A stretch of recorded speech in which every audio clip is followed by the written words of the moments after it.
Welcome back to my channel, and today we've got a brand new video for you. And today is Uzaki Chan episode 3. This is going to be my review. I actually love this anime. This is slowly becoming one of my favorite ones. And obviously when I see the English dub one, that's going to be interesting too. So we'll see if it hits on all accounts. But if you've not seen episode 2, my review on episode 2, link is in the description and up top. But yeah, let's jump into this. And if you like this sort of content and you want to see more, hit the like button, hit the subscribe button, as well as the cheeky notification bell to be notified when more videos drop. But yeah, let's jump into this one. We're introduced to a new character. Her name is Ami. So Ami is a new character who is watching Sakurai. And it's kind of interesting because the way that you're kind of introduced to her is that she is watching him, you know, she likes his body, she fancies him, she really, really likes him. But then it does like a whole 180 because she sees what Uzaki and Sakurai are like, and it turns into a whole different thing. But I kind of thought originally there was going to be some sort of love triangle, but there isn't, which I'm kind of gutted about because I would have liked to have seen it. Ami is the daughter of the coffee shop owner, and their kind of the way that they do things in this are absolutely perfect to me.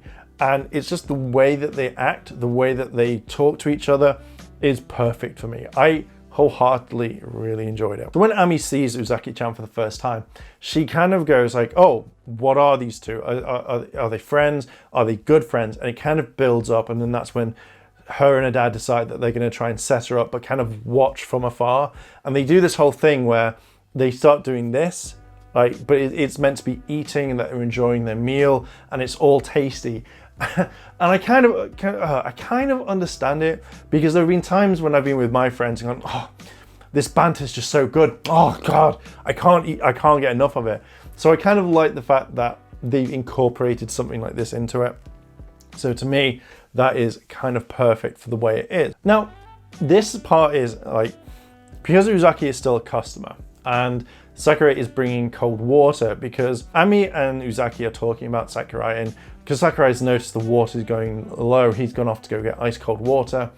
And this is when Ami figures out what's going on and how they feel and stuff like that. So when Sakurai comes back, Uzaki bumps into him, completely colliding, and they get water all over themselves, which causes a mess. And, you know, it's like there's arguments that are brewing. There's always arguments are brewing with those two.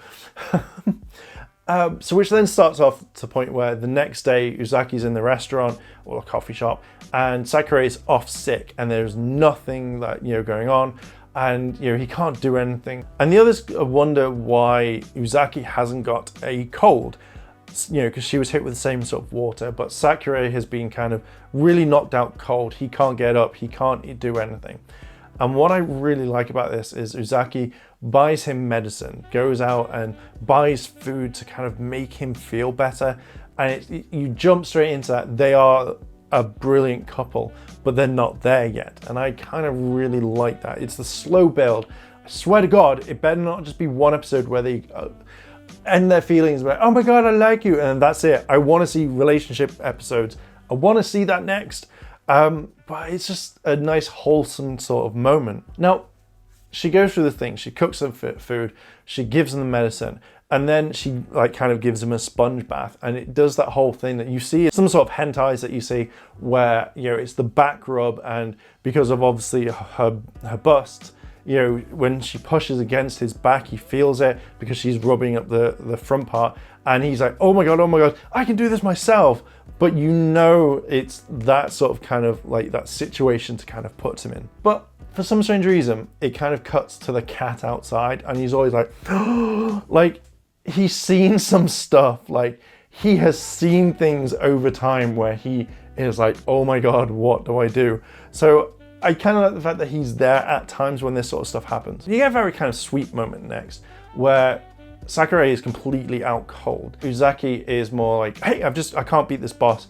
And then she starts screaming and shouting. The next day, Sakurai is in the coffee shop saying like, you know, really sorry about the way that I was ill. You covered my shifts. So Ami invites him out for kind of barbecue and Uzaki as well.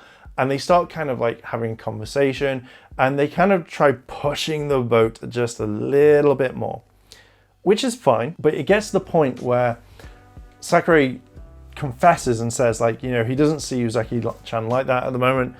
And for some strange reason, Uzaki gets really angry because Sakura is calling Ami by her first name. And in Japan, it's normally you say their surname first and then you kind of go into it. So it's very interesting to see how Uzaki like gets really annoyed about this. So the next day, she asks for him to come and meet her at the school, at this like kind of small common area. And she tries to hypnotize him. And, you know, he feels really bad for the fact that she was looking after him and he wants to kind of repair. So he goes along with this ruse. And, you know, he's like, what does she want? And she just says, you will call me by my first name rather than my surname. And he's like, okay, I'll try this. So he says it a few more, like, wrong for the first few times and then says it right. And she's like, yes, like, you know, hypnosis only works on the weak-minded. But she then starts making more demands, like, you'll buy me this, you'll buy me that. And then he's like, no! And he does that typical like rah, rah, rah, rah, rah thing and tells her off. It then leads into a point where he explains he doesn't like the whole calling the girl by the first name. He'd rather call it by the surname until much later on. And Uzaki goes, yeah, do you know what? I understand this, it's fine. And then he makes a joke and he hypnotizes her by mistake. And he's like, oh my God, what to do? And he flipped through the book. And I just found that really interesting because it's like she mocks him, but then all of a sudden, you know, it works on her. And you get this last scene, which I didn't know because I thought that was the end of the episode. At the very end, they're at the coffee shop and Ami decides to hypnotize her and it doesn't work. And they say like, oh, you have to be like really trusting for it to kind of work. And I thought that was funny. I generally thought most of this was just a really kind of funny episode, and you can see that they're slowly bringing it together, which to me is something that I generally kind of like. So seeing this episode made me laugh and it made me giggle, and I just think it is a perfectly great wholesome anime that anyone can really enjoy and watch. So I highly recommend that you watch it. So yeah, I'm going to leave it there. What are your thoughts on this episode? Have you seen it? Have you not? What do you think about it? Let me know in the comments down below, and yeah, I'll leave it there. If you like this sort of content and you want to see more, hit the like button, hit the subscribe button, as well as that cheeky notification bell to be notified when more videos drop. Thank you very much for watching, and I'll catch you in the next video.